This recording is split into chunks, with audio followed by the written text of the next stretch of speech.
done her Masters in Literature from Anantapur campus, while Brother Amrit has done his Masters in Economics from Puttaparthi. So please join me in welcoming this wonderful young Sai couple. Sai.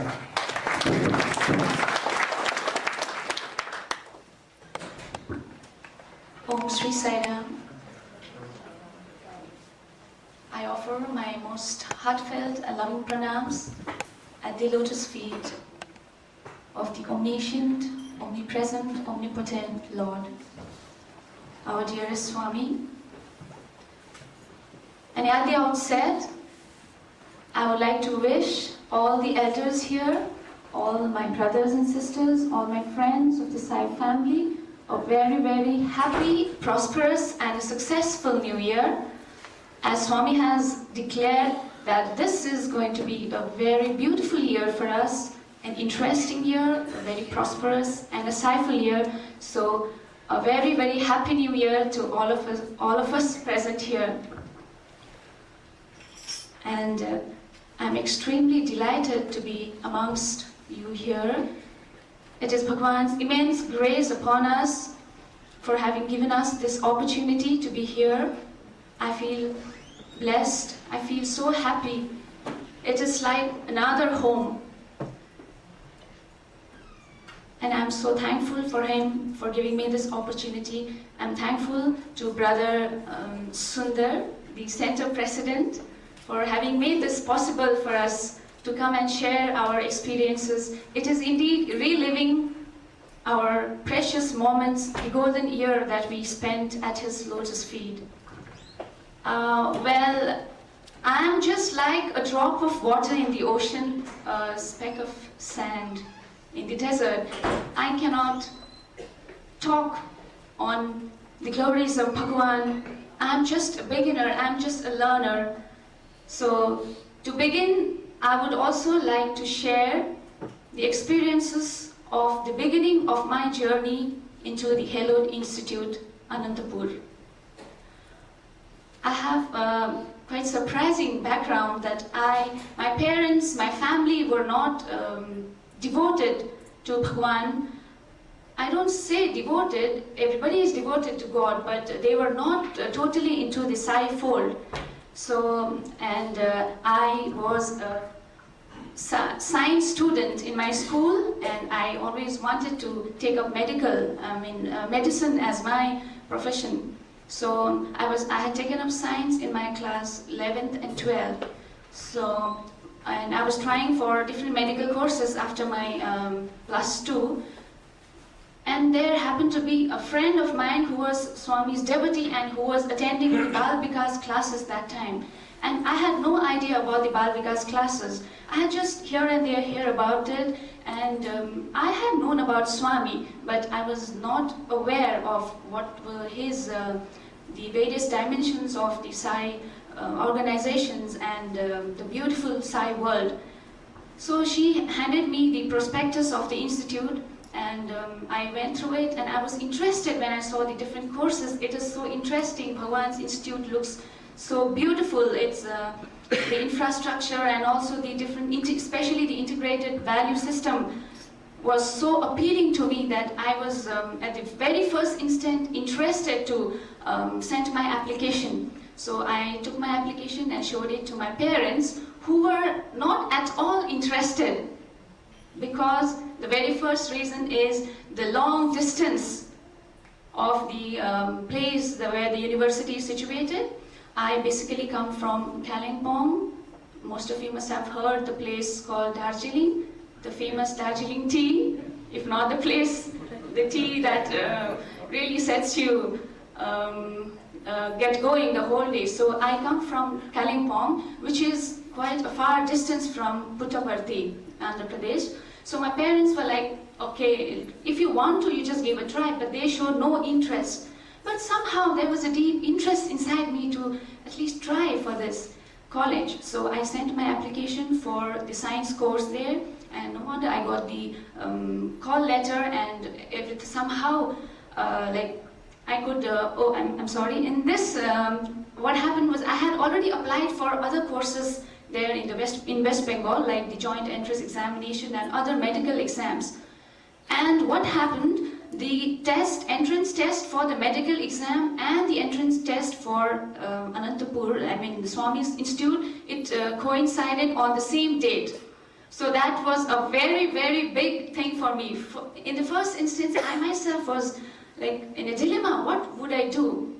Actually, I was trying to, put my feet on two boards. I wanted to try here and there as well. But that was not going to happen. So I took my father's suggestion, and he said, do whatever you want to do and whatever you think is good for you. And I don't know, it was later I realized it was the Lord, the omniscient Lord, who was pushing me from behind. So finally I could convince my parents, and I came to Puttaparthi.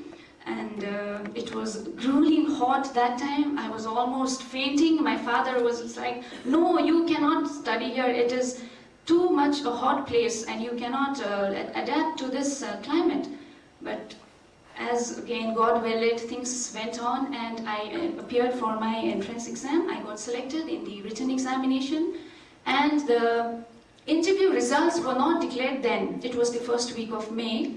So I had to come back to write my class 12 final exam, and but it is in Prashanti Nilayam, it is after you get through the written examination, I think almost 80% you are sure that you are into the program. So, but still we never know. So we came back and hoping that I would get into the college, and I had got through the BSc exam in my written test. So I came back, and later we inquired with some of our friends, and they told me that you have been selected, your name has been listed out. So we were so happy, and my parents were also so happy. Finally, maybe that is the place you have to be there. So finally we came back, we came to the college, and most fortunately that year was the year of the summer course in Vrindavan. We had to report on the 14th of May. It was at Vrindavan and not at Anantapur. So we came to Vrindavan, and we were a little late for the summer course because we started only on 14th, so I think we reached on 16th evening, so we were there only on the 17th. And it was only when I was doing the administration, getting myself registered into the course, that I realized that my name had been listed out not in the BSc category, but it was under BA. And we took it, I took it very lightly because I was a fool then. I thought that maybe it is a printing mistake, like what we usually do, generally happens anywhere. So I'm already late, and I didn't bother much about it. We thought that maybe we can solve it later once you get registered and once you settled in the college. So my father had just come to drop me, and he had to return immediately. So he was already back home, and I got registered at Vrindavan, and slowly I started inquiring the teachers there about my admission into the BA and not in BSc. Then day by day the issue became more serious, and it is not that by mistake my name is there, but everybody started explaining that whatever you have seen is the result. It is not by any mistake, nothing can be done. You are enrolled for BA. But I'm not going to take that. How can I come into BA when I am a BA science student? And then I consulted my seniors, many of my teachers, but just one reply they gave me, and that was, Swami wants you to study BA. And at that moment, I was really, really confused. There was a huge dilemma in my mind. And I should really be very thankful to the seniors in the college at that moment when we were so young, when we were so tender to the university's systems. They were a great help, they were a big help to me. And they told me that, why don't you write a letter to Swami? He knows everything, he is the chancellor, and he has every right to decide about your life. So they instructed that I write a letter to Swami. And it was very strange for me. Oh my God, how am I going to write a letter to Swami? How am I going to give a letter to Swami? But somehow I could write letters, and I was constantly praying to him because nothing worked. I talked to my principal, I talked to my warden, I talked to the head of the department, of the English language program, but everybody was firm on their answer. They said, Swami wants you here. Maybe there were other reasons, we may, like nobody tried to explain then. So days rolled on and I was getting really serious about this matter. What should I do? And I talked to my parents home. They had that was very happy news for them instead, like especially to my mother who didn't want me to be so far away. She said, so why don't you just come back home? Attend the summer course, have nice time for the summer course, because it is I must say, many of you must have experienced the summer course in Vrindavan. It is a beautiful experience I cannot express in words. So my mommy was very happy and she directly told me that why don't you just come back after the summer course. So like we are trying to be very selfish, take the best during the summer course and come back. But somehow I was not, that didn't sound very pleasant to me, and I had started a kind of love for the place. I had developed a kind of interest to be with Swami. But again I had my goal in life that I want to take up science, I want to go into a medical field. So this controversy was all the time in me, and I was like really getting so nervous what to do about it. And because the summer course is a very, very packed session, where almost every day it is a very, very busy schedule, the morning sessions and the evening as well, and we really we literally had no free time to talk about or express extra things to Swami. But I was writing a letter and I used to hold the letter every day and sit for darshan, or whether we used to go to the auditorium for sometimes in the mornings, every day for the morning session. So I used to take the letter along with me. In the letter I had stated that, Swami, I am supposed to do science, but my name is there in BA. So I had written that letter and I was holding it almost every day. But it's Lord after all. So he did not look at me, he did not talk to me, he did not take my letter either. And it was the end of the summer course, the 30th of May.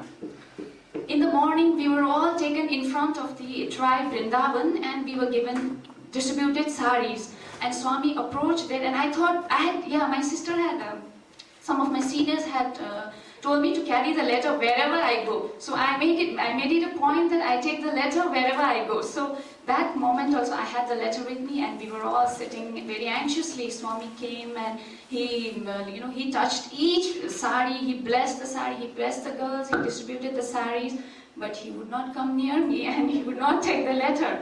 So the afternoon we were supposed to leave in the evening, and after the morning sari session I was I broke down and I was kind of uncontrollable. What will I do?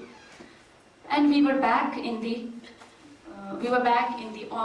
dormitory, and afternoon Swami had again invited us for lunch. It is so heartwarming to share this, that we had Swami blessed us to have lunch together in the hall just beside the Sai Ramesh hall in Vrindavan. So all of us were then to wear the sari which Swami had given us in the morning. So, but everybody were excited to have lunch with Bhagavan. I think I was the only girl who was crying, literally. I was sobbing like anything, that I didn't have any excitement of having lunch with Swami.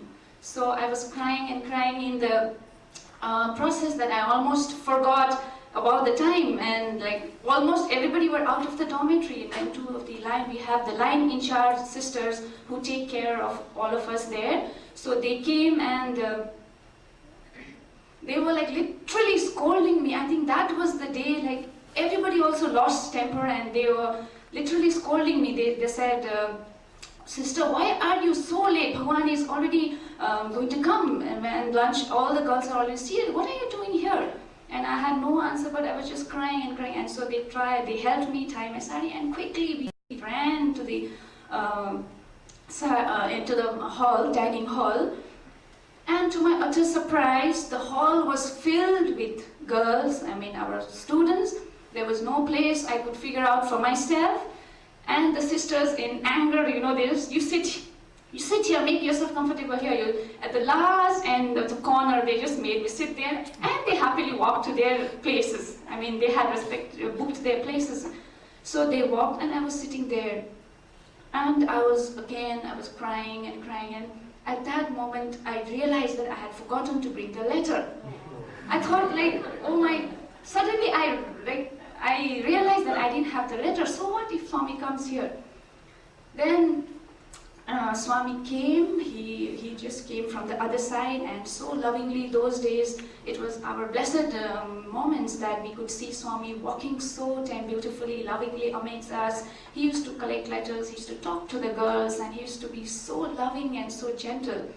And he came and he was talking to almost everybody. Then I was happy, but I didn't know what to do now. What will I ask him? What will I tell him, because I didn't have the letter? But again, as Swami came to the center, he just took a turn and he went back.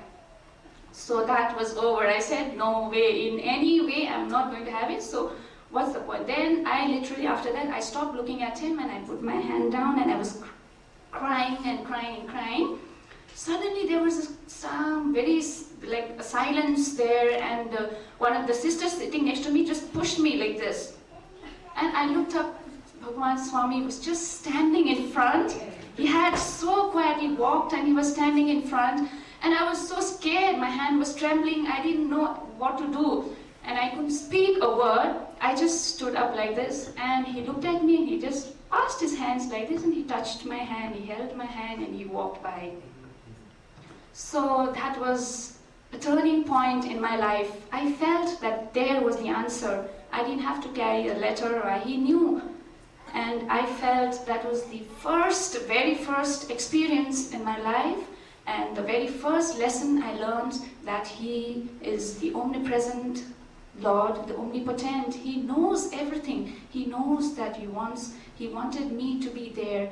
So I surrendered myself. I said, come what may, He is with me. He has heard me. Nobody could find an answer, but finally He touched me. So that was the touch of a mother's love. And after that began the glorious years of my college, and there are many more experiences, many beautiful moments that I shared. But today I would like to share another very touching experience. In fact, that was the first experience I heard after I joined the college. It is an experience of an ex-student, a very senior student of the college. One of our professors shared with us during the prayer talk sessions. It seems the sister had finished her graduation. She had graduated from the Anantapur College.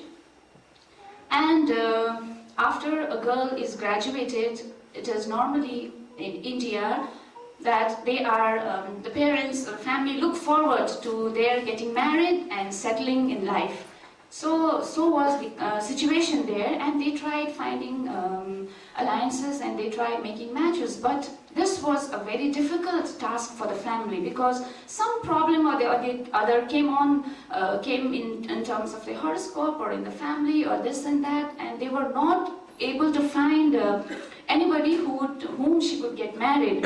So the sister was also very oh my God, Swami, it is only you who have to help me, because I don't want to see my parents unhappy, I don't want to see my family unhappy. So she prayed thus, and in the long run, finally, they could find someone. The horoscope matched, everything was perfect, but again, there was the family turned out to be non-devotees, a very orthodox family from the northern India.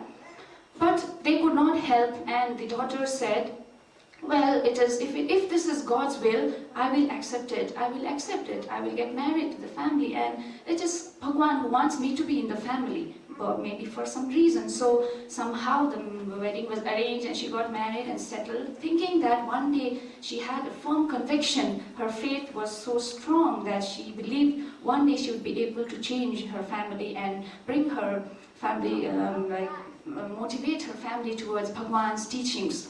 But as days rolled by, nothing could work, and the mother-in-law, the family was very orthodox, and it was, I think, the story of those earlier days when there were lots of anti vibrations towards Bhagwan, and people had, they were in They were not accepting Bhagwan very easily. So they tried, instead of her convincing the parents, in-laws started convincing her, see, now you are into our family, forget about your old stuff. Forget about whoever preacher whom you love. Forget about all those things. You get into our system.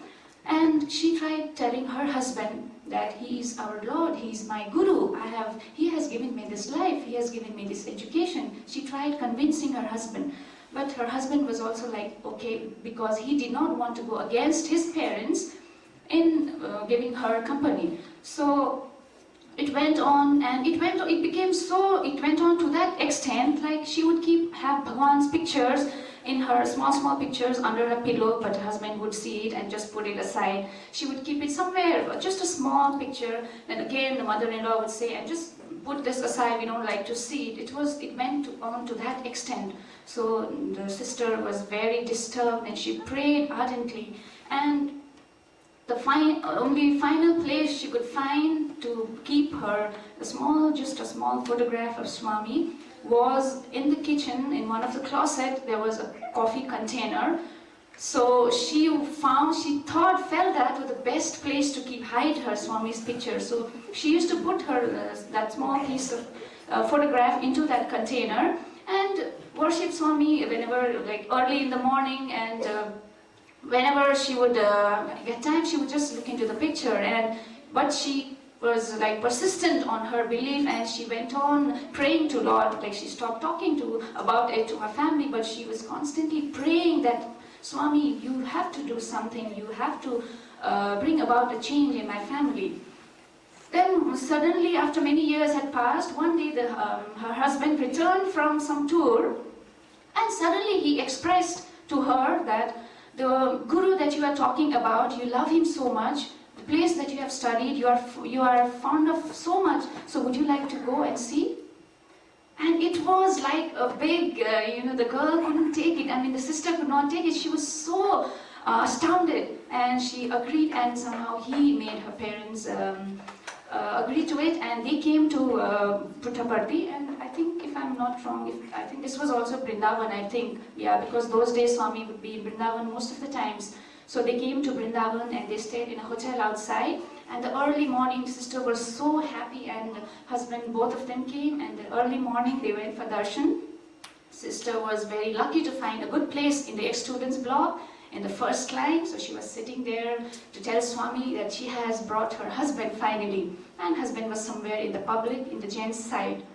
And with intense prayer, she waited for Bhagwan's darshan, and Bhagwan slowly came by in his beautiful form, so sweet and loving. He came, he was taking letters, he was talking to everybody, but again, when she came close to her, Bhagwan just neglected her and talked to the other person, and he went off. Now this was the biggest disaster in her life. So she broke down and she was crying, and Bhagwan had gone towards the men's side and he was talking there. And suddenly she heard there was a lot of commotion, noise there. And she just put her head up and looked about. She could see that there was a lot of commotion exactly to the place where her husband was seated. And it seems people were talking about that there was a strong aroma of coffee spread around the place. And she didn't know what happened. And what conspired at the other end was Swami had just walked towards the men's side, and as he was nearing the husband's side, the strong aroma of coffee has spread all around, and when Swami just came right in front of the husband, he pointed at her and he said in Hindi, Swami ko aaj tak coffee ke dabbe mein chupa ke rakhwaya tha na? Meaning, you had you had kept Swami hidden in a coffee container till now. Is that so? So he asked this question and he just went off. And the husband was taken aback. First of all, he is coming and directly talking to him, and the statement he made was so profound, and he didn't. And the sister was like, she was waiting to talk to him, and after the darshan was over, she came back, and like they knew that what had transpired, and there began the transformation of the heart. There was another transformation of the heart, and this was one of the most beautiful experiences that I first heard in Anantapur, because it related to one of our students. I think our professors were very, it was good of her to share it on our parts, and I really feel very thankful to Bhagwan for giving us all such beautiful moments to live and to relive. And I feel so grateful to him for his blessings, and for being here today is nothing but again his blessings. So thank you so much, Lord, and thank you so much for all those who have been present here for this beautiful moment. We look forward to share such beautiful thoughts and beautiful experiences, and I look forward to hear from you too. Thank you very much. And before I pass on the mic to my husband, I would like to end with a small prayer which Bhagwan had written for us. I think many of you would also know, and I would appreciate if you could also join me. O Lord, take my love, and let it flow, in fullness of devotion to Thee. O Lord, take my hands, and let them work incessantly for Thee. O Lord, take my mind and thoughts, and let them be in tune with Thee. O Lord, take my soul, and let it be merged in one with Thee. O Lord, take my everything, and let me be an instrument to work for Thee. Jai Sai Ram. Guru Vishnu, Guru Devo Maheshwara, Guru Sakshat Parabrahma Tasmai Sri Guruve Namah. So he's our Guru guide, our God, everything. Thank you so much again for inviting us. Thank you everyone.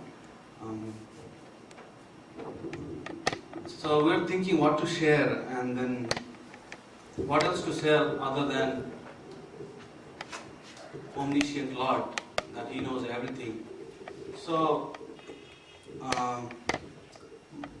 you all heard how my wife Sarala came to Swami and that dramatic story. Believe me or not, my story is more dramatic. But I'm not going to share that now. I talked about it in Swami's presence once. So let's make this more calm and peaceful. So I'd like to share on the similar line. I'd like to say that what I feel from heart, that God is everywhere. Swami is everywhere. Swami is here right now. Swami knows everything about us.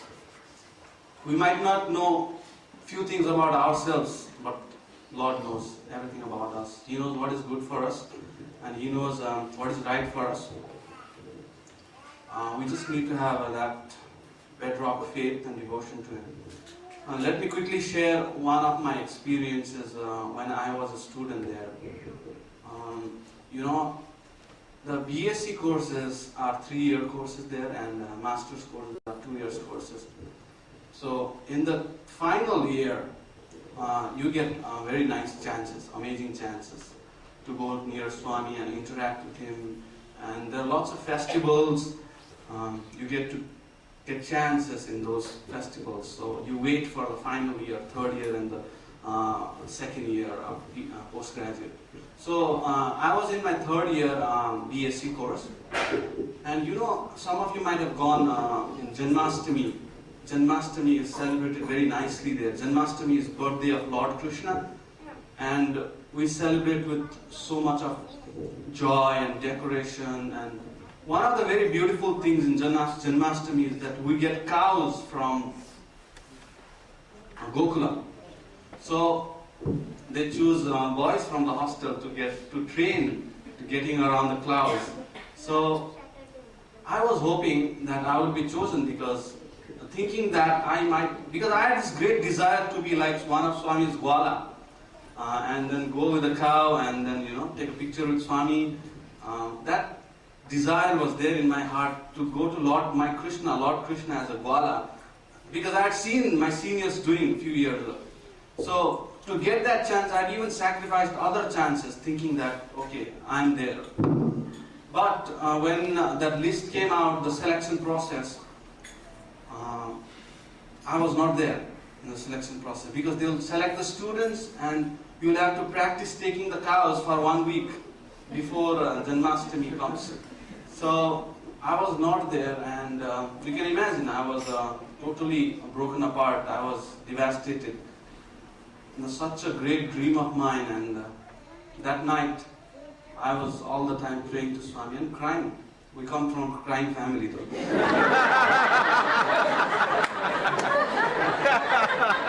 So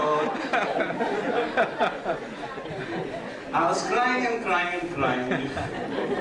I was crying in the pillow, on the pillow, over the pillow, beside pillow, behind pillow. So I was saying, Swami, what is this? I wanted this. I wanted to be like a Gwala. I wanted to dress up like a Gwala. I wanted to be with my Krishna. And I was just talking to him all night. And the night went by. In the morning, we all assembled for Suprabhatam and all that, Suprabhatam exercise. And suddenly, Warden, the hostel in charge, called me in his office. And you know what happened? He said, there's one more cow added to the procession, so you are in that.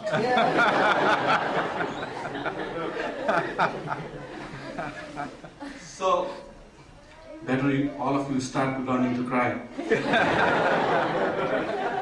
So, the main lesson is he knows our feelings, he knows what goes inside our hearts, he knows everything. He knows everything of us. I didn't tell even one person, one of my friends, that I wanted to be a Gwala. And if he wanted, he would have given right there in the first list, but he wanted to teach me that lesson that Swami knows everything. He knows every thought of yours. He knows every desire of yours. And not only that, the cow that was added was not in the last, it was in the second. And we could go with the cow, decorate it nicely. We named the cow also, we named it Sai Sudha, the 2 people for 1 cow. And we had such fun going around the cow, in the stadium, everywhere for 1 week. And on the Janmashtami day, we took the cow, and then Swami so lovingly came and he fed some 3 or 4 bananas to the cow. We were so happy, and he gave a nice picture too. I still have that picture, and I love that picture. So that's the message. He is omniscient Lord. I have another experience. I am a very bad person. I have too many desires. So one more desire I had was, I wanted to speak in front of Swami. I had seen all my seniors, all my brothers speak in that podium so nicely and share their experiences. And from my childhood, I was a very shy person and could never speak properly. And when I went into that university, my English was all right. I could communicate, but not a speaker, So I would always dream, and I was always trying to find these quotes and put in my diary and this and that, so that one day Swami would give me a chance to speak in front of him. So first year, second year, third year passed, fourth year, and the final year. Now it is, if you don't do now, it's not. Most probably you won't get a chance because it's very unlikely. So I mustered my courage, and then I used to speak in foyer and this and that. So, I was, on the final year, I almost kind of, okay, I can talk in front of Swami. I mean, with his grace, I can talk.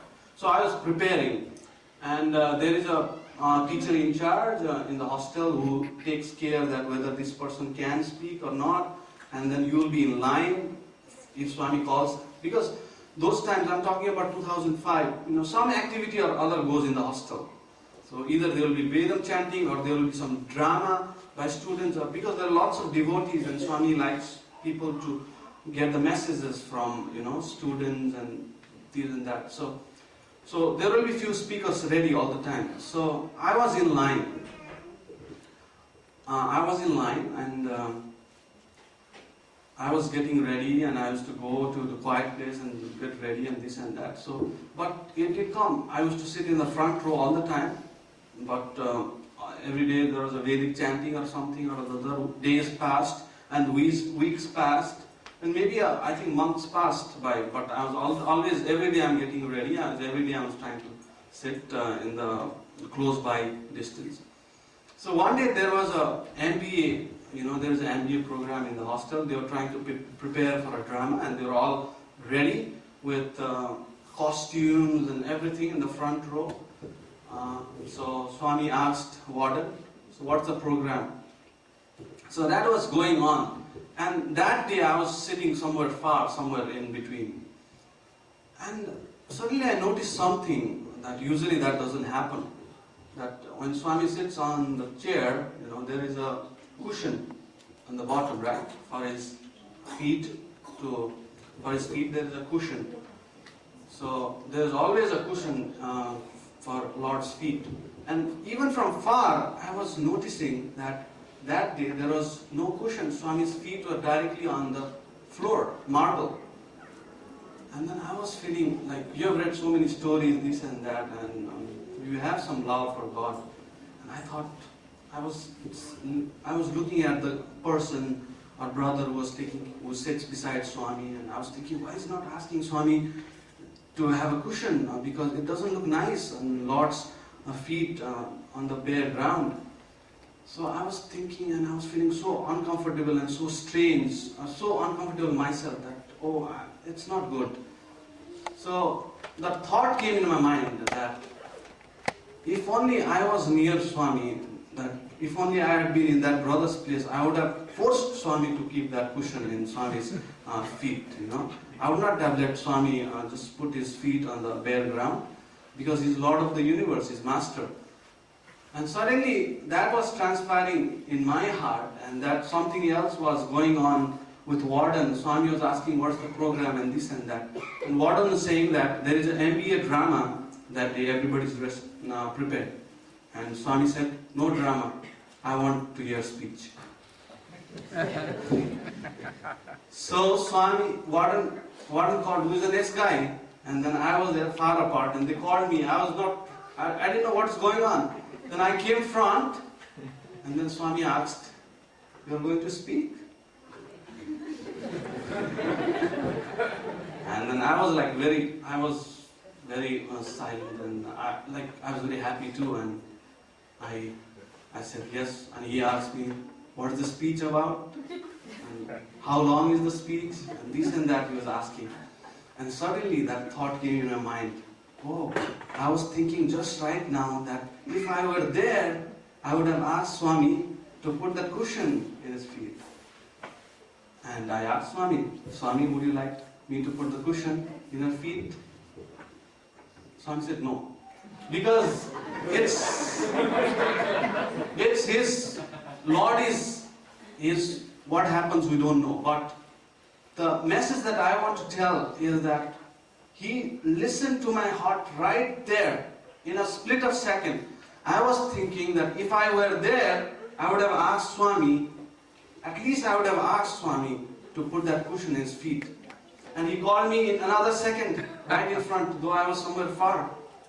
So that day I was shocked that, I'm convinced that he knows everything. He reads all our mind, he reads all our thoughts. He knows what's going on with our life, what's going on with our family, what's going on with our children, wife, husband, friends, best friends, our rivals. He knows everything. So that's the omniscient Lord that we are talking about. So finally, I think I'd like to share one more. I'll quickly share one more experience that happened in 2005 again. Sports meet, you might have heard, is celebrated with amazing, vigor, energy, time. And Swami is very proud of his boys that sports meet happens so nicely. And sports meet usually happen on January 11th. Some of you might have seen that, witnessed that. It's amazing. And on 14th of January, there is a prize distribution day. On prize distribution day, Swami gives shields and cups and medals to all the winners of all the campuses. Prashanti Nilam, Vrindavan, and Anandapur. He gives shield. And with Swami's grace, again, which I had least expected, he had made me a vice captain of university.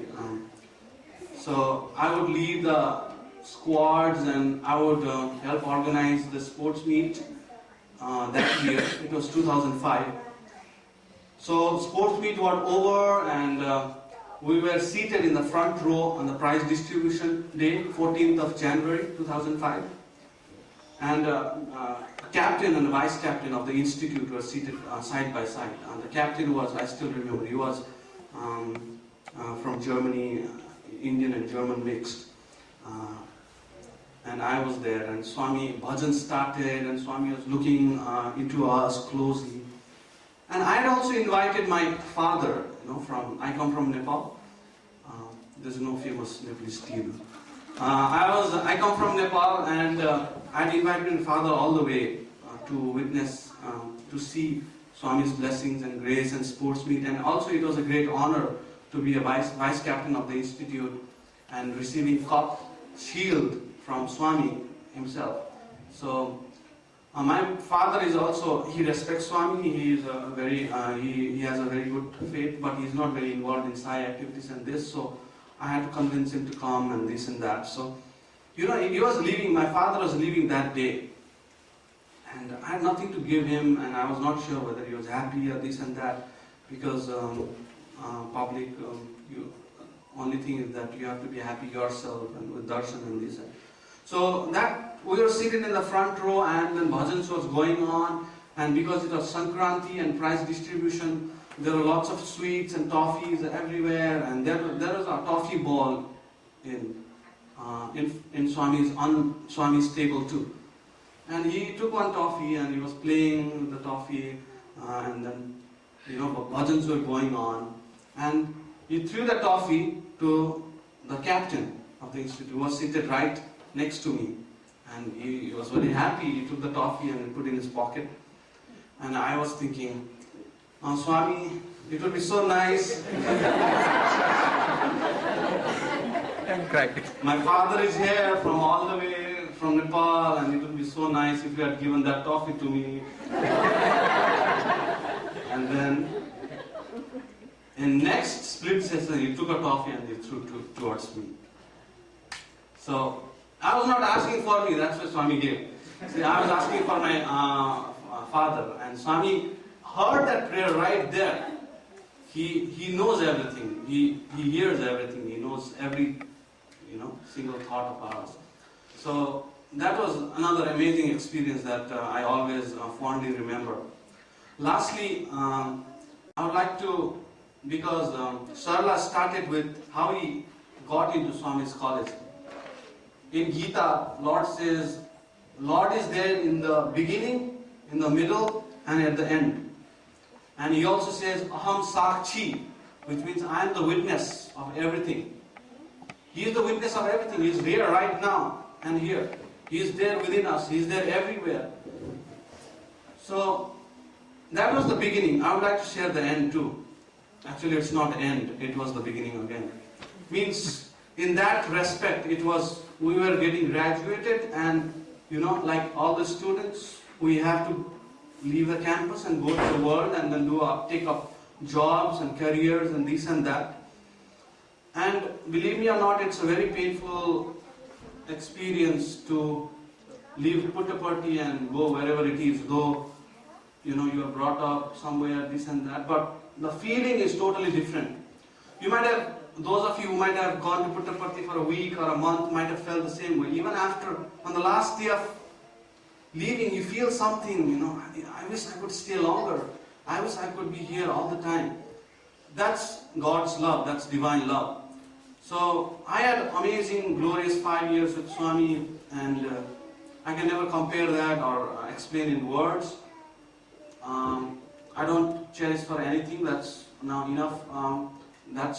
I'm happy with my life because I could spend those years, and I only pray that I could spend rest of my life singing His glory and being some help in His mission. So that was the most painful experience. My tickets were booked. We were going home. Luggage was packed. Everyone was going one by one. And somehow that day, because 2005, Swami sometimes comes, sometimes He doesn't come. Not like earlier years that every day He comes. And I was sitting with a prayer letter in my hand, writing everything that my heart was saying. And I was going to be away with God, from God, and this and that. So the seniors gave me a chance to sit in the front row, inside the bhajan hall. That's inside the bhajan hall, not outside. So I was sitting there with a prayer, and then usually Swami comes before the bhajans. So I was hoping and praying, Swami, please come, I'm leaving today. I have my trains, and then I need your blessings. Swami was not coming. The bhajan started. So once the bhajan started, during those times, it's almost unlikely that Swami comes. And then I was thinking, oh, okay, Swami knows everything, and then He is there with me. I have to take it very positively, and I have to go out there in the world thinking that Swami is with me, around me all the time. So that's it. And then bhajan started, and I was praying, and I was in some other world, lost. And suddenly, there was rumors that Swami is coming. So Swami is coming, and Swami sat right in front, right on the chair, and I was here, just not even 1 or 2 feet away. I was right here, and Swami was right here. And bhajans were going on, and there were lots of things in my mind, in my heart, and there was a letter in my hand. And then I didn't know, I just wanted Swami to call me so that I could tell that, Swami, please give me blessings. I need you, I need your blessings. And then I started thinking of all those things, how I'll leave Swami. And Swami was directly looking at my eyes. And you can imagine what happens when Lord of the Universe looks directly into your eyes, just not even 2 feet away. And I was trembling, and I started crying. I told you. I started crying. I started first, tears started coming out of my eyes, and I wouldn't wipe it. I just let the tears flow. And Swami was staring at me all the time. Bhajans were going on. And after tears, I could hear some strange noise coming. That was my sobbing.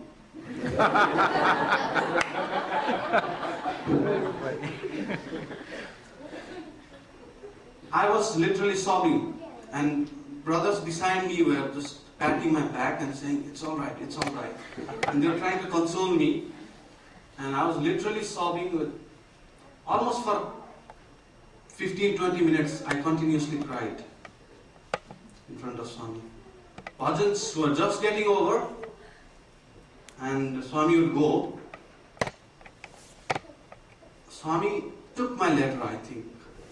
I'm not sure, but what happened was the most interesting and the most amazing thing in my life that I fondly remember, and this is my best experience. Swami came out from his chair. He was about to leave, and he just gave a beautiful smile to me. He just gave a direct smile, a mother's smile, a father's smile, a brother's smile, a friend's smile. I could make out there was 10 million smiles in it. Not even 10 million, times 10. It was so profound, it was so deep, it was so much. Everything was there in that smile. All the answers to my questions, all the answers to my concerns, all the answers to my fear, all the answers to my doubt. Everything was there in that smile. And I was I was in some other level of consciousness. I was in some other level of the world. And I was ready to go. And that's why here I stand before you to narrate those experiences that Swami has given to all of us, to share that He is there in all our lives. He need not be physically present with us. He is guiding us, He is protecting us, He is guarding us all the time. And from that moment I knew that that was the answer, that I am with you. I am with you. I am with you all the time. You foolish child, you cry. That's what His answer was. And that's the omniscient Lord. And from that moment I don't feel that, Swami is not present. Every moment of my life I feel that Swami is all the time with us.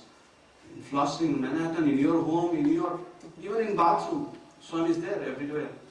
So we should take that feeling, and we should. Swami says that interesting time is ahead. We don't know, so we just need to be ready so that we can pass on this positive energy to all around us, so that we can pass on this good feeling. Swami used to say that my life is my message. Now Swami started saying that your life is my message. So we all, devotees of Swami, we know that we are not perfect. We all have imperfections. We all have flaws, but we should continue the journey. We should have cultivate the positive feelings and try to take teachings of Swami and then move ahead. And He knows everything, and He will guard us and guide us. At the end, I would just like to end with a prayer that Swami guides us, protects us, and leads us all the way through on behalf of all of us. And there is a favorite quote of mine. I would like to end with that. It says, the greatest adventure in life is to seek God. The greatest romance in life is to love God. And the greatest achievement in life is to find God. Now the question to ask is whether we have found that God or not. And if you have found that God, what should you do about it? So with that note, I thank you, Swami, for speaking through me, and please bless us, guide us, and protect us all the way through. Thank you, everyone. Sarala. You will be much, much, much better individual. And thank you so much, Brother Amrit and Sister Sarala, for sharing your experience, reliving your experience. Now I invite Brother Yanesh and Sister Ramya, our wire reps, to present a small token of our love and appreciation. Please come.